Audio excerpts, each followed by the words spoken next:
All right, welcome back. It's time for entertainment, and there's still a lot more, even from the entertainment circles, on the passing of the former vice president. Ms. G is here to tell us all about that. Very sad, wasn't it? Very sad indeed. I mean, we woke up this morning, and in fact, it's been a week of bad news. That's true. Yeah, I mean, it keeps us busy. We're good. We're interested in having all those, you know, newsworthy articles, but you know, we didn't see this one coming. And for a lot of celebs, you know, just like those in the political sector, they were taken by surprise. People who have had, you know, relationships with him, and they took to social media to express or share their condolences. And let's start from, who do we have? Let's see the tweet. I think we have Jocelyn Duma starting. Okay, so that's from Igbedem, and he says, rest in peace, former president of the Republic of Ghana, Pa Kwesi. Okay, so this is Yvonne Nelson. She shared a photo of she and him, and she said, RIP Vice President. And she says, hashtag what a month. That's the hashtag she put there. And that's from Sarkodie. And he only sought to pray, you know, for the soul of the Vice President when the news broke. And that's Lexus Bill, host of Drive Time on Joy. And it says, our former Vice President has passed on. May your soul rest in peace. You've served Ghana, and we are saddened by your demise. We will soldier on with the nuggets of wisdom you left us. Demifedui. And who else do we have? I think I've seen Jocelyn Duma. Yes, so my heart goes out to the family, friends, and close associates of the late president, former Vice President of Ghana, Mr. Kwesi, Mr. Arthur. So those are some of the tweets from celebs coming through. Also, we've had some sad news for a lot of the women who are in showbiz, and those who also think that, you know, women empowerment is something to, you know, behold and something to be proud of. The news about the president removing from office the EC chair hit a lot of celebs hard, but we want to do a flashback to that glorious moment where she was honored for her leadership in governance by the Glitz Women of Honor.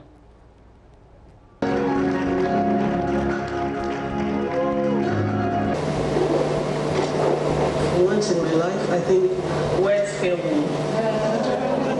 I think my parents will be very happy today, because finally my strong will has brought something good. We form a majority of the world's population and Ghana's population. And women make tremendous sacrifices to keep this nation going. There are women who wake up at 2, 3 a.m. to make sure that by the time we get to the market in the morning, there's food to feed our population. There are women going through tremendous sacrifices as single parents to bring up their children. And of course, there are women in the more visible public roles like me, who go through many hurdles and challenges, all in a bid to contribute towards the development of our nation. And although we're the majority,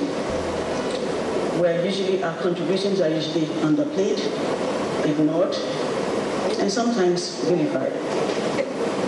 Many times we are told we are not good enough. We are too smart or not smart enough, too ambitious, unambitious, too pretty, sometimes not pretty enough.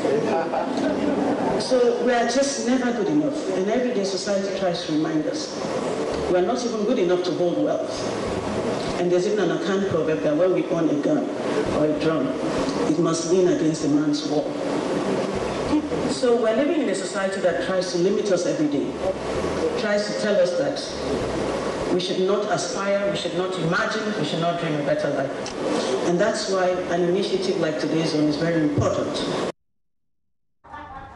All right, so those were moments from the Glitz Women of Honor earlier in the year, where she was honored for her leadership in governance, and we can only wish her well. And I've seen, you know, posts from her indicating that, you know, she's fine at the appropriate time. Now she's mourning, she'll react to all the issues out there. But let's talk about Councillor. We will be bringing you that in you know, subsequently after after entertainment. Okay.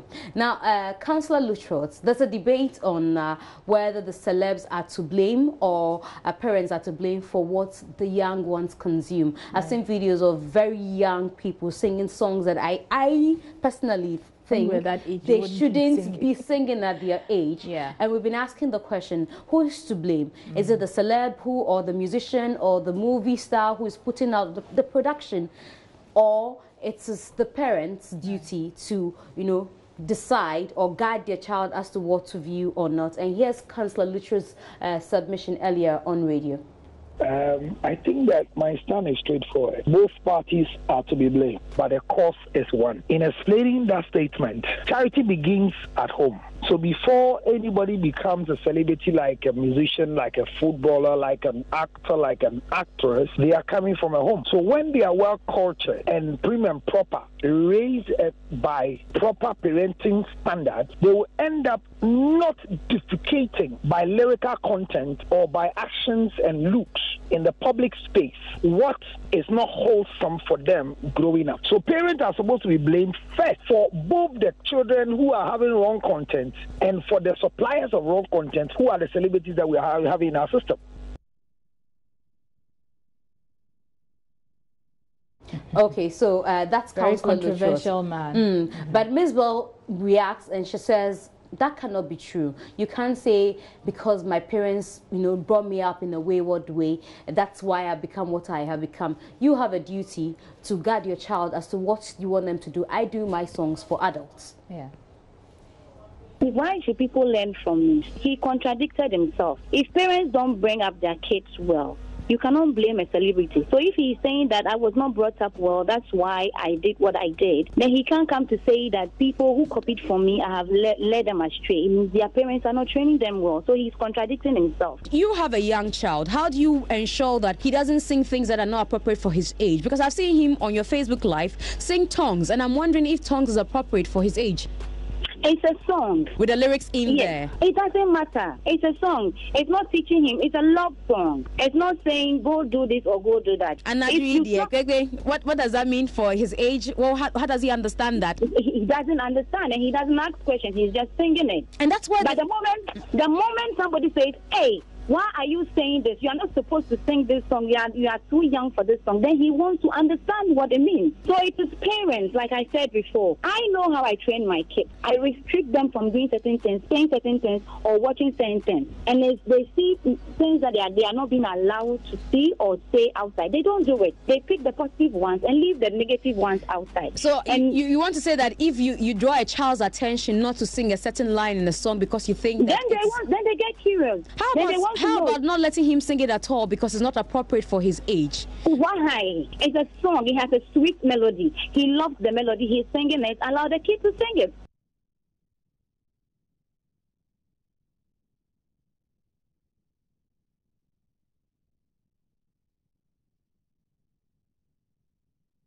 Matter definitely all the time. Definitely so. But thanks for having me. But in Nigeria, the celebs are also putting pressure on their presidents, who after the fire outbreak when the tanker collided, I heard it was a brake failure or something. He collided into some car, and they report that about 9 people have been dead. They think that the president is not doing anything about their situation, and they're asking people to go get their private voters card and change government. Wow. Buhari is under fire. Yeah. All right. Many thanks, Ms. G, for Showbiz. You're still watching JoyNews Prime.